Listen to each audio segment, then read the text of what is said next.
नमस्कार, जोहार, मैं संजय और आप देख रहे हैं न्यूज झारखंड। चलिए जानते हैं सुबह से लेकर शाम तक की तमाम बड़ी खबरों को। पहली बड़ी खबर की बात करें तो अगले 48 घंटों में झारखंड के कई इलाकों में झमाझम बारिश के आसार। झारखंड में मानसून की सक्रियता और बारिश को लेकर मौसम विभाग ने ताजा अपडेट जारी किया है। इसके अनुसार प्रदेश में आने वाले 48 घंटों में मध्यम से लेकर मूसलाधार बारिश हो सकती है। आज सुबह से ही राज्य में मौसम सुहाना बना हुआ है। कई जिलों में हल्के से लेकर मध्यम दर्ज की बारिश हो रही है। झारखंड के कई इलाकों में कहीं कहीं आने वाले 2 दिन में भारी बारिश के आसार हैं। ऐसा बंगाल की खाड़ी में बने साइक्लोनिक सर्कुलेशन की निम्न दबाव के क्षेत्र में बदलने की वजह से हो रहा है। मौसम केंद्र के वैज्ञानिक अभिषेक आनंद के मुताबिक बंगाल की खाड़ी में लो प्रेशर एरिया के प्रभावी होने से पूर्वोत्तर से बारिश के कारक नम हवा का बहाव शुरू हो गया है। उन्होंने बताया कि संभावना है कि झारखंड में इसके प्रभाव से कहीं कहीं भारी बारिश हो। राज्य के दक्षिणी, मध्य और उत्तर पूर्वी भाग में 2 दिन तक मौसम में बदलाव के संकेत हैं। बताया गया कि आज सोमवार और मंगलवार को राज्य के सभी इलाके में आसमान में बादल छाए रहेंगे। इस दौरान हल्के से मध्यम दर्ज की और कहीं बूंदाबांदी के बीच वज्रपात भी होगा। उन्होंने बताया कि झारखंड में अभी मानसून कभी सामान्य तो कभी कमजोर स्थिति में चल रहा है। इसके बावजूद सिस्टम के प्रभावी होने से अच्छी बारिश की संभावना है।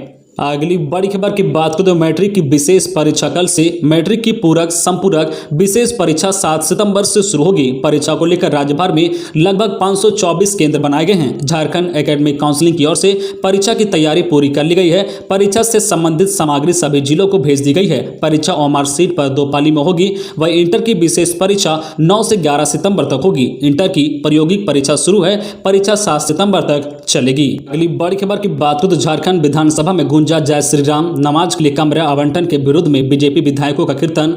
झारखंड विधानसभा के मानसून सत्र के दूसरे दिन आज सोमवार को बीजेपी विधायकों ने सत्र शुरू होने से पहले ही ढोलक व झाल लेकर कीर्तन करना शुरू कर दिया। वे विधानसभा में नमाज के लिए कमरा आवंटन रद्द करने की मांग कर रहे थे। सदन कार्रवाई शुरू होने के बाद भी वे हंगामा करने लगे और जय श्री राम, हर हर महादेव का जय घोष किया। स्पीकर ने मना करने के बाद भी वे नहीं माने। इधर वित्त मंत्री रामेश्वर उरांव ने भी विधानसभा के बाहर हनुमान चालीसा पढ़ा। भाजपा विधायक झारखंड विधानसभा में नमाज अदा करने के लिए किए गए कमरे के आवंटन को रद्द करने की मांग कर रहे थे। वे अनोखे तरीके से विरोध दर्ज कराते दिखे। ढोलक व झाल लेकर कीर्तन करते हुए बीजेपी के विधायकों ने विरोध दर्ज कराया। सदन की कार्रवाई शुरू होने पर भी वे शांत नहीं हुए, हंगामा करते हुए वेल में पहुंच गए। इससे जो प्रश्नकाल बाधित हो गया। विधानसभा अध्यक्ष रविंद्र नाथ महतो ने उन्हें बार बार समझाया, लेकिन वे नहीं माने और जय श्री राम, हर हर महादेव का जय घोष करते रहे। इस कारण स्पीकर ने कुछ देर के लिए सदन की कार्रवाई भी स्थगित कर दी।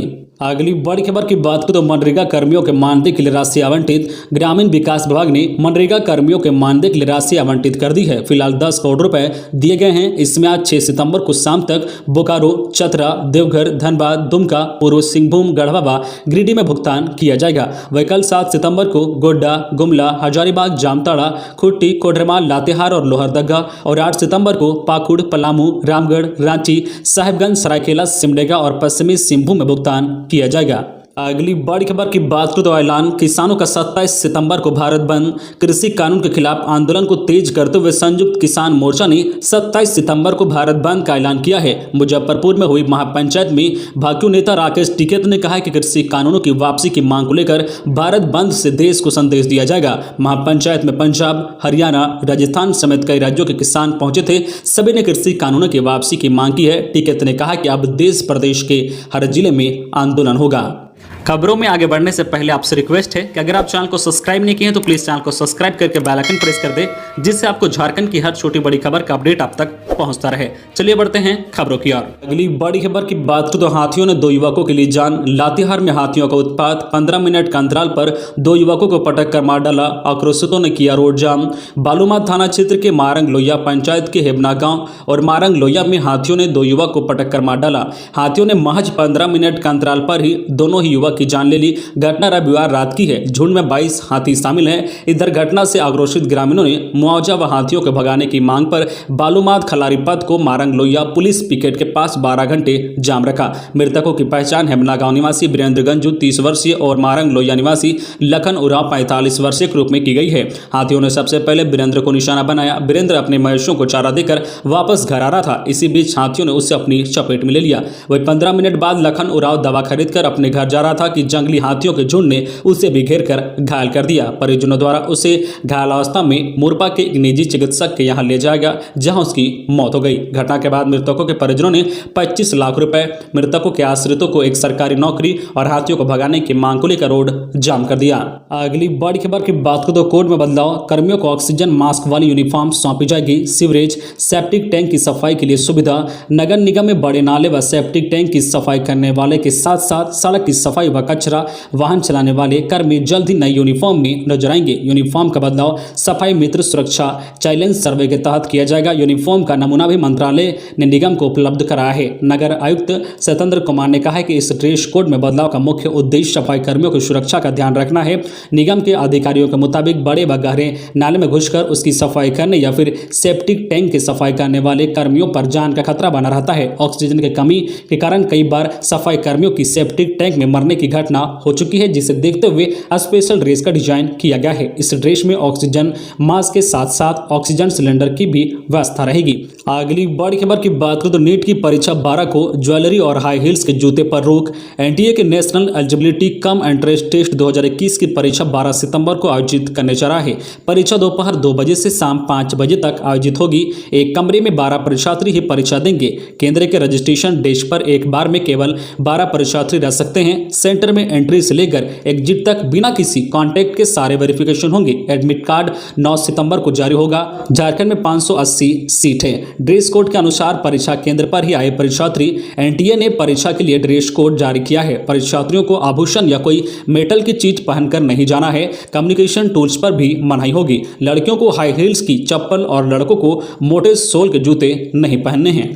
अगली बड़ी खबर की बात करें तो पेरवा घाट जलप्रपात में बही गरिमा टोपनो का मिला 100, सीएम ने जताया शोक। खूंटी के पेरवा घाट जलप्रपात में बही जमशेदपुर की गरिमा टोपनो का 100 आज काफी मशक्कत के बाद बाहर निकाला गया है। 25 वर्षीय गरिमा रांची में एक एनजीओ के साथ काम करती थी। वह रविवार को अपने दोस्तों के साथ पेरवा घाट घूमने आई थी। पांव फिसलने के कारण वह तेज धार में बह गई। इस घटना पर मुख्यमंत्री हेमंत सोरेन ने ट्वीट किया है। उन्होंने ट्वीट कर लिखा है कि दुखद, परमात्मा बहन गरिमा की आत्मा को शांति प्रदान कर शोक संतप्त परिवार को दुख की घड़ी में सहन करने की शक्ति दे। झरना, झील और नदी आदि के किनारे भ्रमण करने वाले सभी लोगों से मेरा आग्रह है, कृपया सतर्क रहें तथा निर्देशों का कड़ाई से पालन करें। अगली बड़ी खबर की बात करें तो राज्य में ब्लैक फंगस के 16 एक्टिव केस। राज्य में ब्लैक फंगस के एक्टिव केस की संख्या घटकर अब 16 हो गई है। स्वास्थ्य विभाग के अनुसार राज्य में अब तक 168 लोग ब्लैक फंगस से संक्रमित हुए हैं, जिसमें 121 स्वस्थ हो चुके हैं, जबकि 31 संक्रमितों की मौत हो गई है। फिलहाल में सबसे ज्यादा 6 संक्रमित रांची में हैं, पूर्व सिंहभूम में 3, धनबाद में 2, चतरा, गढ़वा, गुमला, जामताड़ा व पलामू में 1-1 संक्रमित हैं।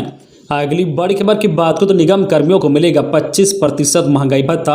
रांची नगर निगम के कर्मियों को 25% महंगाई भत्ता अगस्त माह के वेतन के साथ मिलेगा। महंगाई भत्ता इसी माह से मिले, इसके लिए नगर आयुक्त ने निगम के पदाधिकारियों को निर्देश दिया है। नगर आयुक्त के इस फैसले का रांची नगर निगम कर्मचारी संघ ने स्वागत किया है। कर्मचारियों के मांगों के संबंध में नगर आयुक्त ने कहा है कि उनकी समस्याओं का समाधान करना हमारी प्राथमिकता है।